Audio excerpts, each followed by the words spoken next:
Ya pemirsa, Anda kembali di Nusantara Petang. Hari ini merupakan Hari Kartini dan pada hari ini pula kami mengundang para Kartini masa kini untuk bergabung bersama kita di Nusantara TV. Dan tadi siang kita sudah berbincang dengan anggota DPR RI Komisi 6 asal fraksi PDI Perjuangan Sondang Tiar Deborah Tampu Bolon. Dan pada petang hari ini kita sudah bergabung bersama kita Dr. Erlina Burhan. Beliau adalah spesialis paru di Rumah Sakit Persahabatan yang tentu saja dalam beberapa hari terakhir ini berkutat menangani pasien COVID-19. Selamat sore, Dok. Selamat sore. Ya, dokter, gimana kabarnya? Pasti lelah ya, hari ini sudah bertugas seharian tentunya dan semakin hari semakin banyak begitu ya, Dok ya? Ya, kabar baik dan memang di di era pandemi ini ya kita memang semua lelah, bukan saya saja ya. Semua orang kayaknya lelah, bahkan bukan dokter, yang bukan petugas kesehatan juga saya kira lelah ini dengan pandemi ini. Masyarakat juga, penyiar TV juga pasti lelah. Iya, tentunya kita semua berharap ini segera berakhir dan bisa ditanggulangi dengan cepat. Nah ini dengan adanya PSBB ini seberapa efektif sih, Dok, untuk mencegah penularan atau penyebaran dari COVID-19 ini? Ya, jadi kalau kita kembali lagi melihat proses penularannya kan melalui droplet. Dan droplet itu atau percikan dari mulut atau hidung seseorang itu bisa menularkan ke orang lain bila mana jaraknya dekat. Nah, dengan PSBB kan interaksi manusia dikurangi ini. Ya, jadi orang stay at home, di rumah aja, jaga jarak. Kalau keluar rumah, kalau tidak terpaksa jangan keluar rumah. Kalau terpaksa keluar rumah dan ada di keramaian lebih dari 5 orang kan harus memakai masker. Jadi kalau masyarakat disiplin menjalankan ini semua dengan segala konsekuensinya, saya yakin bahwa penurunan kasus akan segera terjadi. Jadi Iya. memang untuk memutus rantai penularan itu garda terdepannya adalah masyarakat, bukan kami. Kami di belakang kalau soal penularan, tapi kalau sudah sakit, baru kami garda terdepan begitu ya. Iya, jadi sebenarnya selama ini semua orang mengatakan bahwa dokter, kemudian juga tenaga-tenaga medis merupakan garda terdepan, ternyata merupakan garda terakhir. Justru kita semua masyarakat ini yang merupakan garda depannya yang tentunya harus datang dari kesadaran sendiri begitu ya, Dok ya? Betul. Kami menjadi garda terdepan kalau sudah sakit. Nah, Iya. dan tetapi kita harus tahu pencegahan jauh lebih baik daripada mengobati. Iya, tentunya kita semua berterima kasih terhadap para dokter dan juga tenaga medis yang telah bekerja keras untuk bersama-sama memerangi COVID-19 ini. Selama bertugas ini, Dok, apa saja sih tantangan-tantangan yang terberat yang pernah dokter alami selama ini? Ya, tantangan terberat adalah pada saat pasien banyak, kapasitas kami sedikit itu satu.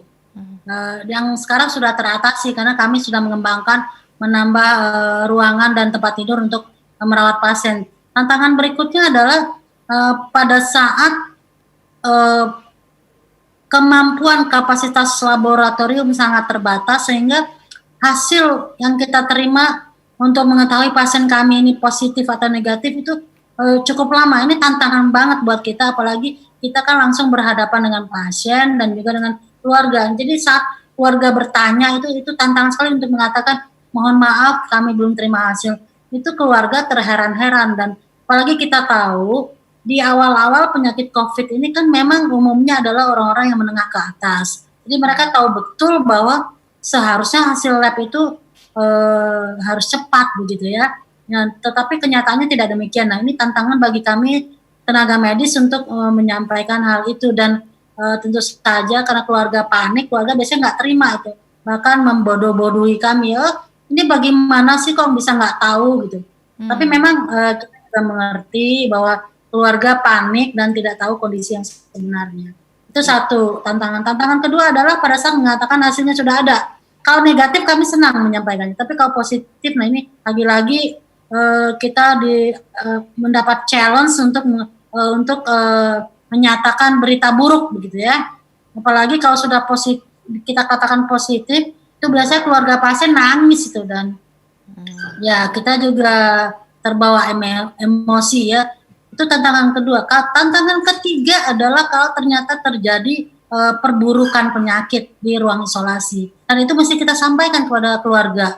Nah itu berat sekali tuh. Kadang-kadang kita terbawa emosi juga ya, menyampaikan bahwa keluarganya ternyata semakin sesak, kondisinya tidak baik dan harus perlu bantuan alat bantu napas. Ya, itu kadang-kadang luar biasa bagi saya ya untuk menyampaikan kepada keluarga pasien, memilih cara yang bagaimana cara yang baik agar supaya pasien tidak panik. Tapi tentu saja apapun caranya Pak, biasa keluarga pasien akan keluar air mata itu, dan ya kemudian stres, sedih, yang mana itu sebenarnya wajar, tapi ya itu mesti disampaikan tiap hari ya, karena rumah sakit kami kemudian menjadi rumah sakit khusus COVID, tidak ada lagi pasien yang lain.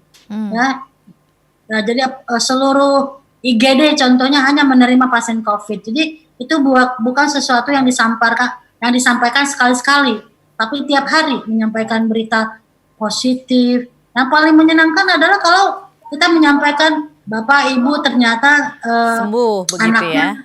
orang tuanya ini sudah 2 kali berturut-turut hasil swabnya negatif, sehingga ini sudah memenuhi kriteria sembuh. Jadi kita keluarkan ya dari ruang isolasi. Ada yang dikeluarkan dari ruang isolasi tapi masih memerlukan perawatan karena yang lainnya, misalnya karena penyakit penyertanya. Tapi ada juga yang langsung sembuh dan stabil dan kita katakan pulang ya hari ini. Waktu itu bukan saja keluarga yang senang, kami luar biasa senangnya, ringan banget badan rasanya saat menyampaikan itu. Iya dok, berbicara mengenai tes-tes dan hasil-hasilnya itu sebenarnya mungkin bisa dokter jelaskan kepada masyarakat untuk mengetahui bahwa diri kita ini positif atau negatif atau bagaimana kondisinya dengan COVID-19 ini seperti apa sih dok? Apakah kita harus melakukan rapid test dulu atau seperti apa itu urutannya? Jadi begini ya, jadi memang saya banyak mendengar kondisi bahwa tenaga medis itu tidak mendapat informasi yang sebenarnya tentang status seseorang atau pasien yang datang ke layanan kesehatan. Tapi memang kadang-kadang pasien juga tidak sadar. Jadi saya tidak tahu statusnya ya. Jadi saya menghimbau kepada masyarakat untuk lebih mengenali kondisi atau gejala-gejala yang disebabkan oleh COVID-19. Coronavirus. Nah, jadi pertama demam, itu biasanya selalu ada demam, kemudian nyeri tenggorok, dan batuk, dan kesulitan bernafas. Tapi kalau sudah terjadi kesulitan bernafas, biasanya sudah berat. Bahkan sekarang ada gejala yang sangat ringan adalah berkurangnya kemampuan untuk membaui atau mencium sesuatu.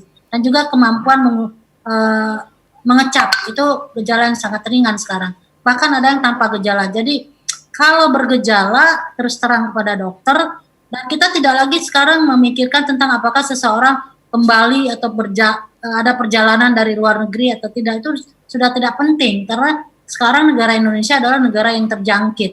Jadi cukup menanyakan gejala, kemudian bila juga ditanyakan tentang riwayat, apakah ada riwayat kontak erat dengan orang yang sudah dinyatakan positif atau orang yang meninggal karena COVID, lalu ada kontak juga dengan jenazah misalnya dan lain-lain atau keluarga. Nah itu harus disampaikan kepada petugas kesehatan supaya petugas kesehatan juga kemudian menjadi aware dan melakukan pelacakan atau pemeriksaan lebih lanjut kepada pasien tersebut. Jadi mungkin akan diperiksa darahnya, kalau bergejala dan dianggap ini sebagai suspek, diperiksa darahnya, dilakukan ronsen dada supaya dokter tahu oh ini kayaknya sangat erat mengarah kepada COVID. Jadi ini perlu dirawat atau tidak begitu. Baik, dan kemudian kalau kita curiga tentu diperiksa swab ya. Jadi pemeriksaan PCR adalah pemeriksaan yang sangat ideal untuk konfirmasi. Baik, nanti untuk detailnya lagi mengenai tes-tes itu apa yang bisa kita dapatkan secara mandiri akan kita bahas di segmen berikutnya dok, karena kita harus jeda dulu sejenak untuk azan maghrib. Pemirsa tetaplah bersama kami, Nusantara Petang masih akan kembali dengan Dr. Erlina Burhan untuk membahas bagaimana memerangi COVID-19 ini sesaat lagi.